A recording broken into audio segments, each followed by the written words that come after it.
श्री सीताराम जी सरकार की जय। श्री हनुमान जी महाराज जी की जय। श्री गौरी शंकर भगवान की जय। श्री अयोध्या धाम की जय। श्री सरयू महारानी जी की जय। सब संतन की जय, सब भक्तन की जय। जय जय श्री सीताराम। 2 दिन पहले आप सभी को नवधा भक्ति में जो 5वीं भक्ति है, मंत्र जाप मम दृढ़ विश्वासा पंचम भजन सुवेद विकासा, उसमें नाम जप की जो महिमा है उसको मैंने समझाने का प्रयास किया था। जैसे ग्वालिन बिना किसी गुरु के, बिना किसी गुरु से दीक्षा लिए, केवल नाम में एक निष्ठ होकर, नाम में पूर्ण विश्वास रखके नाम की आश्रित हो जाती है तो उसको उसका लाभ अवश्य मिलता है ना। नाम महाराज की कृपा उस पर होती है। फिर कल आप सभी को जो दूसरी भक्ति है उसका मैंने आप सभी को सुनाया। जब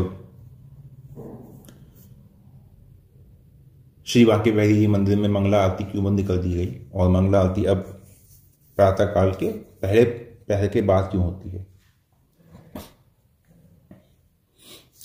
जो तीसरी भक्ति कही गई है मानसी में, नवधा भक्ति में, गुरु पद पंकज सेवा तीसरी भक्ति अमान।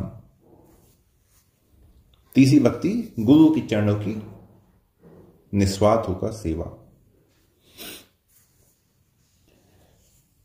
एक राजकुमारी थी, उसका नाम था वैराग्यवती।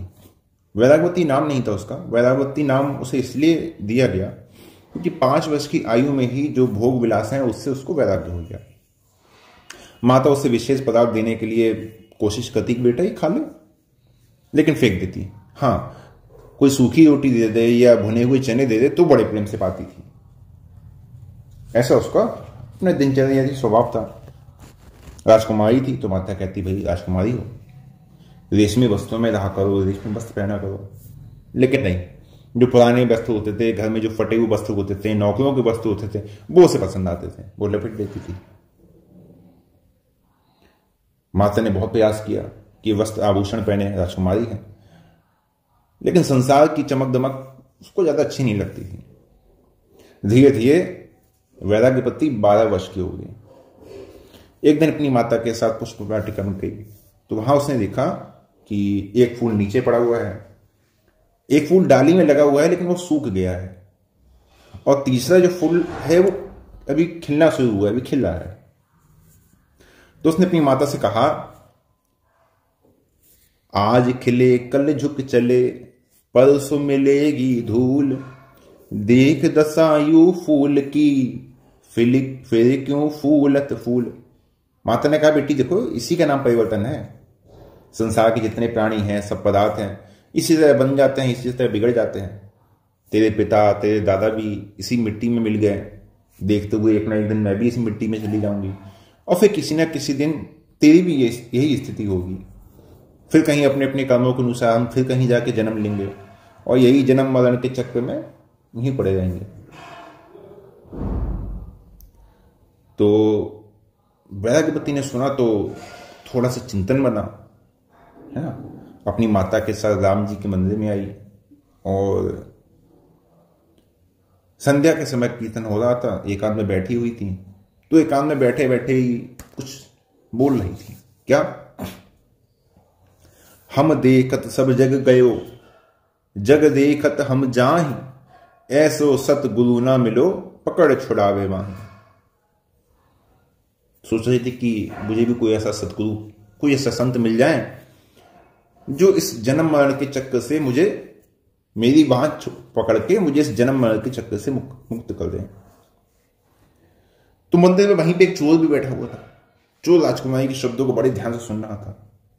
वो समझ गया कि इसे गुरु की आवश्यकता है और राजकुमारी किसी बहाने से ठगा जा सकता है।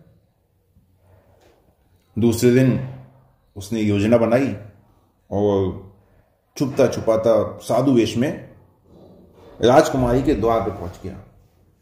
पीने का जल मांगने लगा। राजकुमारी अकेली थी, जल लेके बाहर आई तो साधु ने सिर्फ कहा, चोर ने, कि क्या तुम दीक्षित हो? तुम्हें किसी गुरु ने मंत्र दिया है तो उसने कहा नहीं महाराज, अभी तो नहीं किया। तो चोर ने कहा कि देखो भाई, जो दीक्षित नहीं होता उसके हाथ से हम जल नहीं पीते हैं।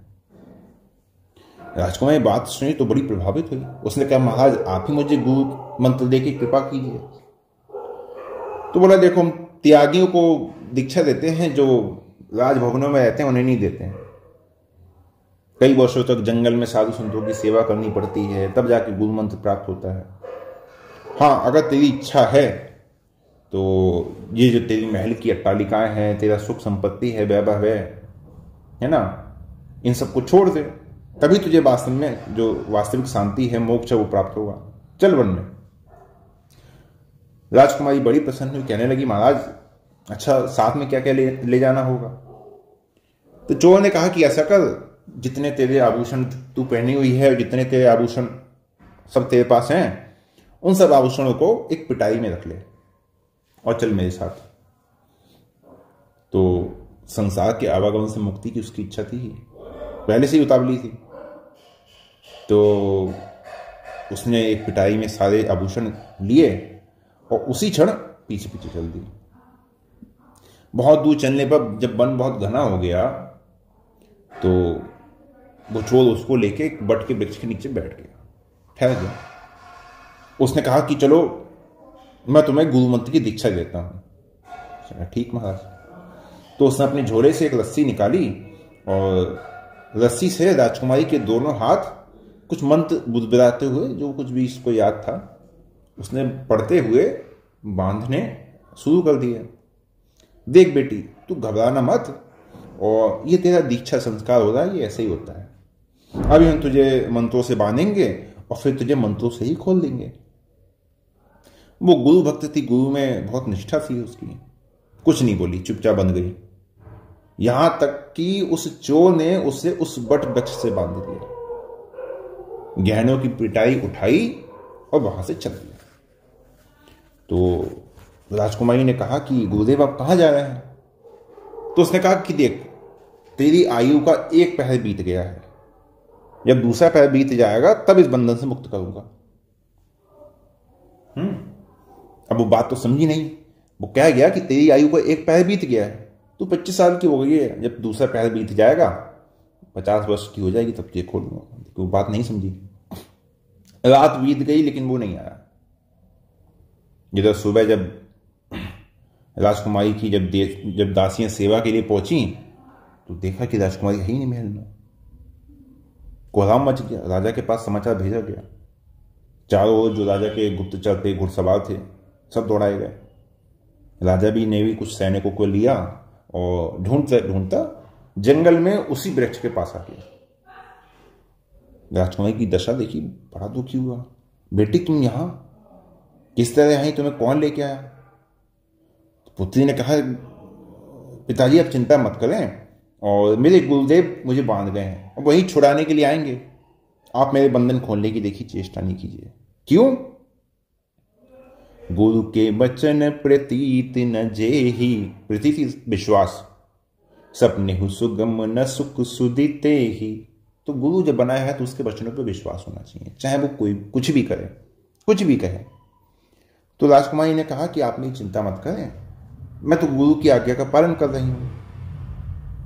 तो पुत्री की बात सुनकर राजा निराश होगा, बेहोश होगा, क्या करें। कुछ सैनिकों को वहां छोड़ दिया और कहा कि इसका ध्यान रखना, बंधी हुई है, कोई जंगली जानवर या कोई और ना आ जाए। ठीक है। तो बंधन में पड़े पड़े 30 दिन हो गया। वहीं पे थोड़ा बहुत जलपान राजकुमारी को दे दिया जाता। अब बंधन में पड़े पड़े जब 3 दिन हो गए तो उधर भगवान का आसन डोलने लगा। भगवान नारद जी से कहा कि मेरा आसन आज बार बार हिल रहा है, जरा पता लगाओ तो कौन तपस्या कर रहा है इस कलयुग में। नारद जी तुरंत भागे भागे मृत्यु लोक में आए। देखा एक बालिका एक बट वृक्ष से बंधी हुई है। समझ गए कि यही समस्या है। अभी बात करके इसको ठीक करता हूं। पास में गए राजकुमारी जी की, बड़े प्रेम से बोले बेटी तुझे यहां कौन बांध गया है, क्या मैं तेरे बंधन खोल दूं? तो राजकुमारी ने कहा नहीं गुरुदेव, नहीं आप मत खोलिए, और मेरे गुरुदेव मुझे बांध गए हैं, वही आप खोलेंगे, आप कष्ट मत कीजिए। अरे नारद जी ने कहा कि पगली, कहीं गुरुदेव भी कष्ट देते हैं क्या? तो उसने कहा बाबा आप नहीं जानते, उनके कष्ट देने में ही मेरा कल्याण छुपा हुआ है। तो नाथ जी ने कहा अच्छा, ये तू कैसे कह सकती है? तो राजकुमारी ने कहा गुरु कुम्हार खट शिष्य है, गड़ गड़ काढ़त खोट, भीतर कर अवलंब दे, बाहर मारत चोट। भीतर से उसको आकार देता है, बाहर से चोट मारता है। वो लगता है कि चोट मार रहा है, लेकिन वास्तव में वो उसको आकार दे रहा है। तो आपको दिख रहा है कि मेरे गुरुदेव मुझे चोट मारी, लेकिन वास्तव में मेरे गुरुदेव मेरे कल्याण का मार्ग ही प्रशस्त कर रहे हैं। अब नाथ जी ने बात सुनी तो नाथ जी अब क्या कहें, चुपचाप चले गए। पहुंचे भगवान के पास, बोले प्रभु एक भोली भाली बालिका है और पता नहीं कोई दुष्ट उसको गुरु बनकर बांध गया है जंगल में, और तो कोई विशेष कारण मुझे दिखाई नहीं देता। तो भगवान ने कहा आप उसे छोड़ के क्यों नहीं आए, आप उसे खोल देते। नाथ जी ने कहा कि मैंने छुड़ाने के लिए कहा तो मेरी ही गुरु बनने चली, उल्टा जो है कुम्हार घड़े का उपदेश करने लगी मुझे। और प्रभु अब जिस चोर ने उसे बांध दिया है वो तो आएगा नहीं, है ना, तो ऐसा कीजिए आप ही चलिए उसका उद्धार कीजिए। भगवान नाथ जी के साथ राजकुमारी के पास आए तो नाथ जी ने उससे कहा बेटी गुरु लोग शिष्य को जप तप व्रत दान ये सब सिखाते हैं, है ना। जप तप मखदम व्रत दाना विरति विवेक जोग विज्ञाना, ये जितने साधन हैं ये सब सिखाते हैं। क्यों? क्योंकि उनके द्वारा रघुपति पद प्रेमा, राम जी के चरणों में प्रेम होता है। और देख वही भगवान तेरे सामने आ गए हैं, है ना। और केवल इस बंधन से नहीं, तुझे संसार के जितने बंधन सबसे मुक्त करने के लिए भगवान आए हैं। देख अपने नेत्र खोल दे। राजकुमारी ने नेत्र खोले, भगवान का सामने दर्शन हुआ, बड़े आनंद में हुआ। कहने लगी बांधत है देव गुरु छोड़त प्रतीत यही, रीति है वाद विवाद नहीं बढ़ाऊंगी, आप करे मोक्ष गुरु बांधे यो विरोधी भाव, सुन के सोमन में संतोष नहीं पाऊंगी, है ना। आप मुझे मोक्ष दे दें, मेरे गुरु बंधे रहे, ये तो विरोधी भाव है, मुझे इससे अपने मन में संतोष नहीं होगा। अरे नाथ जी ने कहा पगली इस तरह तो तेरा शरीर नष्ट हो जाएगा। तो उसने कहा दीन ही नश्वर शरीर के विषाद साथ, नात नहीं सनातन मर्यादा मिटाऊंगी। जो सनातन मर्यादा है गुरु शिष्य की उसको मैं मिटाऊंगी नहीं। आपके करण जो कृपालु नंदन जो बांधे गुरुदेव को ना बंधन छुड़ाऊंगी। जब तक गुरुदेव मेरे बंधन नहीं छुड़ाएंगे तब तक मैं बंधना ही स्वीकार करूंगी, मुझे बंधन से मुक्त नहीं होना है।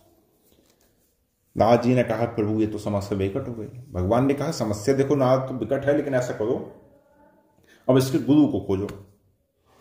नाथ ने कहा भगवान चोर का भी कहीं कोई ठिकाना होता है, आज यहां कल वहां, मैं कहां मारा मार फिरूंगा। तो भगवान ने कहा भैया देखो हमारे तो CID तुम ही हो, ऐसा करो दे मत करो, जाओ ढूंढ तलाश करो। नाथ जी तलाश करने के लिए चल दिए और एक जगह वही चोर नाथ जी को साधु वेश में मिल गया। नाथ जी ने कहा चलो तुम्हें भगवान ने बुलाया है। उसने कहा नहीं बाबा किसी और भक्त को बुलाया होगा। नहीं मैं तो चोर हूं। नाथ जी ने जोर देकर कहा मैं नहीं बोल रहा हूं, तुम ही बुलाया है। तो चोर ने कहा कि प्रभु इसका कोई कारण।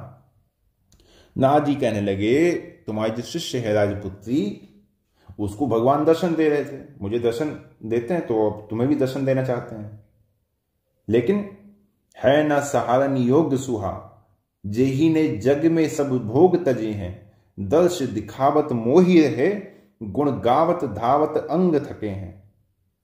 और प्रभु की प्रभुता न विनीत सदैव प्रतीत कृपंत पगे हैं, कारण कौन न मैं समझो, तुम्हारे हत भाग के भाग जगे हैं। तुम्हारे जैसे जो जिसके भाग नष्ट होने योग्य हो मैं नहीं समझता, पता नहीं कौन से कारण से तुम्हारे भाग्य आज जगे हैं। तो जो चोर था वो नाथ जी के साथ आया, भगवान के दर्शन किए। भगवान के दर्शन करते ही जितने हृदय के सब पाप थे नष्ट हो गए, हृदय पवित्र हो गया। भगवान ने कहा कि अपनी इस शिष्य का बंधन खोलो और इसका जो दीक्षा संस्कार तुम्हारे द्वारा हुआ है बड़ा उत्तम हुआ है।